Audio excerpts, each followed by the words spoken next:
पाकिस्तान पतन के पथ पर बढ़ रहा है, पता है ना आपको? अगर नहीं पता तो मैं पाकिस्तान की दयनीय हालत आपको बता दूं, क्योंकि वहां पर यही हो रहा है, वैमनस्यता, नफरत, हिंसा। इसलिए मैं आपको बता देना चाहता हूं कि क्या हो रहा है। लोग बड़े चले जा रहे हैं, उन्हें सुनना चाहिए, समझना चाहिए और देखना भी चाहिए। क्यों? क्योंकि जो लोग नहीं देखते वो बहुत कुछ अपने पीछे छोड़ देते हैं, और अपने पीछे छोड़ देते हैं ऐसा इतिहास जिससे वो सीख नहीं ले पाते।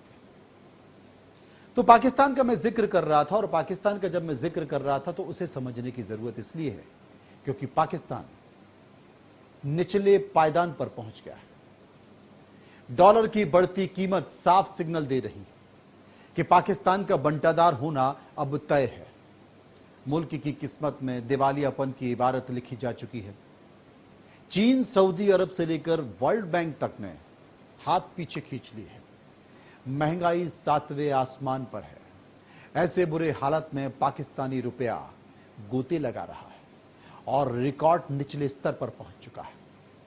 पाकिस्तान में $1 की कीमत 255 रुपए के पार पहुंच चुकी है। महंगाई दर 25% को पार करने वाली। 3 महीने में पाकिस्तान $5 अरब का कर्ज ले चुका है। पाकिस्तान के दिवालिया होने की पुष्टि हम नहीं कर रहे हैं, बल्कि खुद पाकिस्तान के दिवालिया होने की पुष्टि पाकिस्तान कर रहा है। वहां कहा जा रहा है कि डॉलर आउट ऑफ कंट्रोल हो गया है। ओपन मार्केट में डॉलर एकदम 12 रुपए महंगा हो गया है। कल यानी कि गुरुवार को पाकिस्तान में ओपन करेंसी मार्केट में डॉलर 12 रुपए महंगा हुआ और इसकी कीमतें 255 रुपए रिकॉर्ड स्तर पर पहुंच चुकी है। ओपन और इंटरबैंक बाजारों में रुपए की गिरावट के बाद पाकिस्तान स्टॉक एक्सचेंज के बेंचमार्क इंडेक्स में 1000 के अधिक अंकों की बढ़ोतरी हुई है। यह जानकारी मीडिया रिपोर्ट ने दी है। जियो न्यूज की रिपोर्ट के मुताबिक पाक रुपए ने विदेशी मुद्रा भंडार में तेजी से कमी और आईएमएफ के कमजोर पड़ने के बाद डॉलर के मुकाबले 2 दशक से भी ज्यादा समय में डॉलर के मुकाबले अपनी सबसे बड़ी गिरावट दर्ज की है, जिससे सरकार को मुद्रा पर अपनी पकड़ ढीली करने के लिए मजबूर होना पड़ा है।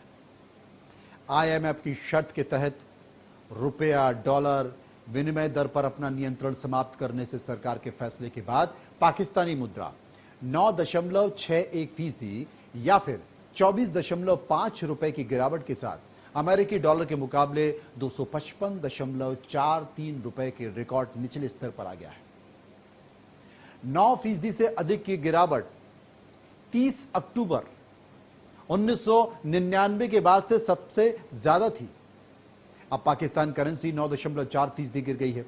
इस बीच तंग हाल पाकिस्तान ने सांसदों को मिलने वाले फंड में 30% तक का इजाफा कर दिया है। बुधवार को यह फैसला इकोनॉमिक कोऑर्डिनेशन कमेटी में लिया गया। डॉन की रिपोर्ट के मुताबिक 100 करोड़ रुपए तो केवल पाकिस्तान की सुप्रीम कोर्ट के जजों के घरों और रेस्ट हाउस के मेंटेनेंस के लिए दिए गए। ईसीसी की बैठक में फैसला किया गया कि डेवलपमेंट फंड के तौर पर वहां के सांसदों को 90,000 करोड़ पाकिस्तानी रुपए दिए जाएंगे। उधर आसमान छूती महंगाई से पाकिस्तान का आवाम परेशान है। खाने पीने की वस्तुओं के दाम आसमान छू रहे हैं। साल 2022 और 2023 के दामों की तुलना करें तो पाकिस्तान में खाद्य पदार्थों की कीमतें कई गुना आगे बढ़ गई। वानगी के तौर पर साल 2022 में जो प्याज 36 रुपए किलो मिलता था, वो आज 220 रुपए किलो मिल रहा है। साल 2022 में पाकिस्तान में चिकन 210 रुपए किलो मिलता था, लेकिन वो 2023 में 383 रुपए किलो मिल रहा है। पाकिस्तान में दालों के दाम आसमान छू रहे हैं। जो दाल 2022 में 150 रुपए प्रति किलो मिल रही थी, वो 2023 में 228 रुपए 230 रुपए किलो मिल रही है। 2022 में 32 किलो रुपए का नमक पाकिस्तान में आज 49 रुपए किलो मिल रहा है। 2022 में 32 रुपए किलो मिलने वाला बासमती चावल 2023 में 220 रुपए प्रति किलो मिल रहा है। पाकिस्तान में साल 2022 में जो सरसों का तेल 374 रुपए प्रति लीटर मिल रहा था, वो 2023 में 532 रुपए प्रति लीटर मिल रहा है।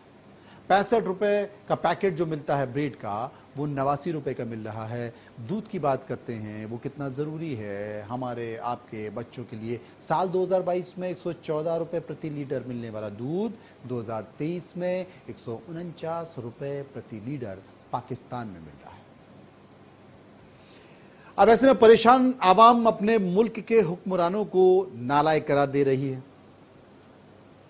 महंगा होता डॉलर, आसमान छूती महंगाई अब पाकिस्तान की कब्र खोद रही है। अलग कश्मीर बनाने की मांग करने वाले पाकिस्तान अब संकट गहराता जा रहा है, लेकिन पाकिस्तान अपनी नापाक हरकतों से बाज नहीं आ रहा है। वो अब भी सरहदों पर हिंदुस्तान को परेशान कर रहा है, हिंदुस्तान की सीमाओं पर आतंकी वारदात कर रहा है, आतंकवादी भेज रहा है, क्योंकि वो ये सोचता है कि मेरी एक आंख भले ही फूट जाए लेकिन सामने वाले का बुरा हो जाए। लेकिन भारत को खुश होने की जरूरत इसलिए नहीं है क्योंकि वो पड़ोसी है। अगर दो इमारतें हैं, एक इमारत गिरती है, कमजोर पड़ती है, तो वो दूसरे पर आकर गिरती है। 25 करोड़ 24 करोड़ 25 करोड़ लोगों को कहां लेके जाओगे? और उनके पास एक लंबा बॉर्डर है, वो है हिंदुस्तान का। जब वहां भुखमरी होगी, जब वहां मारकाट होगी, जब वहां खींचतान होगी, सियासत के कब्जे से, सियासतदानों के कब्जे से, सरकार के हाथ से सब कुछ बाहर निकल जाएगा, तो क्या होगा? भूखे नंगे लोग हिंदुस्तान को देखेंगे। 24 करोड़ लोगों को पाकिस्तान तो संभाल नहीं पाएगा, लेकिन उनको दिखाई देगा समृद्ध भारत, वो समृद्ध भारत जहां सब कुछ है, शांति है, खुशहाली है, रोटी है, अपनापन है, घर है। तो क्या हिंदुस्तान उनको संभाल पाएगा? नहीं। इसलिए हिंदुस्तान को पाकिस्तान की मदद करनी चाहिए, क्योंकि अगर पाकिस्तान की मदद वो नहीं करेगा तो बड़ा संकट पाकिस्तान के कंगाल होने पर हिंदुस्तान में भी आ जाएगा। इसे भी देश के यानी कि भारत के सियासतदानों को समझना चाहिए। फिलहाल मुद्दे की बात में इतना ही।